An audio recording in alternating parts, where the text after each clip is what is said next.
Presumption of competence is so transformational.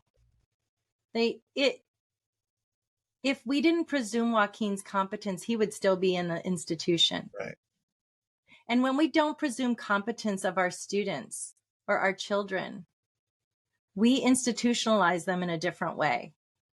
The probability of them staying stuck in special education classrooms and not having opportunities for inclusion are so much higher when we don't presume competence. I had no place to take my brother. Mm-hmm. And nobody in the social services system out here, which is called the regional center system in California, nobody had any answers for us.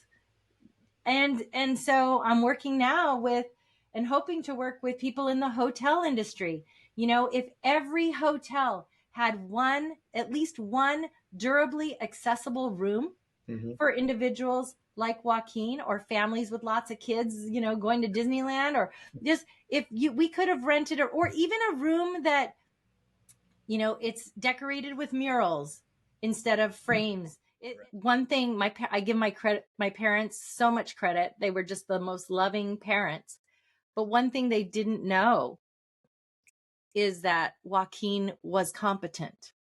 Joaquin was intelligent. Mm-hmm. And that his diagnosis didn't need to dictate our assumptions about him.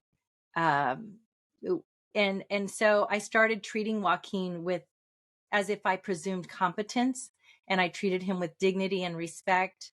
I like to think that I probably treated him with dignity and respect before, but I don't think that I always did. Mm-hmm. You know, what siblings do, actually. Well, right. How you understood the disability as a young girl, and how it impacted how you related to him, how you related to yourself, how you related to the world, you know? Yeah. So I think that Joaquin became much more open. Like, he started a healing process when I told him that I believed in him, when I told him that I knew he was in there, and when I apologized for not going to be committed to him being able to live a life of quality, an inclusive life. You know, and I think, you know, we grew up in the 70s, and it was a different time, and autism was considered the refrigerator mother syndrome, for God's sake. You know, it was, my mother was blamed. My parents were blamed for being cold parents, which they were not. Right. And well, you have to find fault somewhere. Say that again? You have to find fault somewhere, right? Right. And so I made it clear. Right? It's not just an individual with their own abilities. No, it's got to be a fault of something, because that's how disability is looked upon, as this. Right. It's a negative, right? Yeah, and as opposed to, it's just a normal and natural part of the human experience and a valuable part of diversity. Exactly. So I think that we got that it was, or at least I got that it was a valuable part of diversity. But that it was normal and natural. I had no teachers respond to a student who may be struggling, whether it be academically or behaviorally, communicatively. Students learn, the non-disabled students learn from their teacher how they should be responding. If the teacher does not presume competence, if the teacher does not facilitate dignity and respect, then the students in the class won't. So my students were always amazing because they had the best modeling. You know, I believed in every one of them. And everything that I did or said spoke to that presumption of competence. And so I had, oh my gosh, my students, I remember I had a little boy named Alex in my class who reminded me very much of Joaquin. And when Alex, you know, he didn't have spoken word abilities at that point, and I don't believe that he does to this day. And that was many years coming ago. Is the motto of his team. They have t-shirts that say steak is coming. It's like a big deal in our world. Steak is coming is the phrase.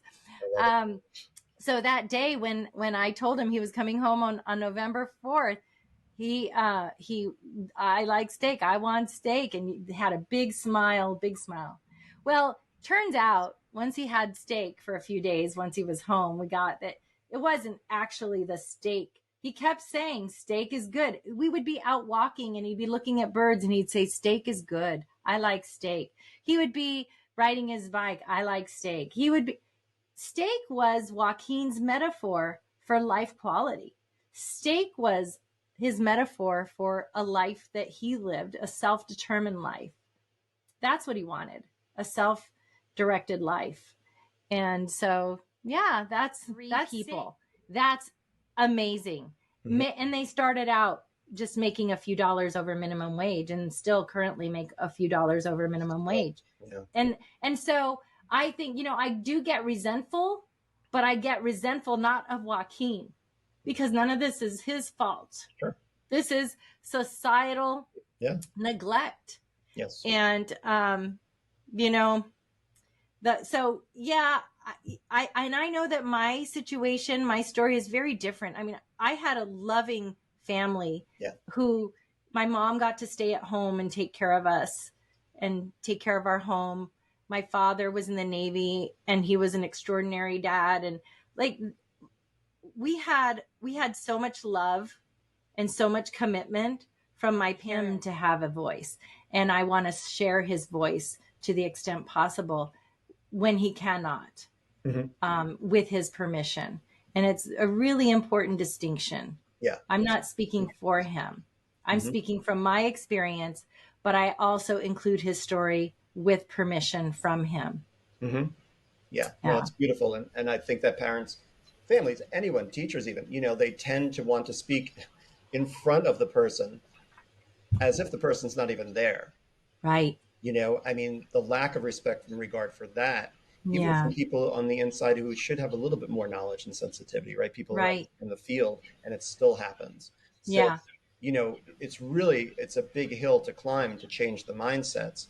But that's why I appreciate having you on to help spread this word, because this is part of my mission too, is to, get people to understand there's a different, the word normal doesn't apply to anything really, right?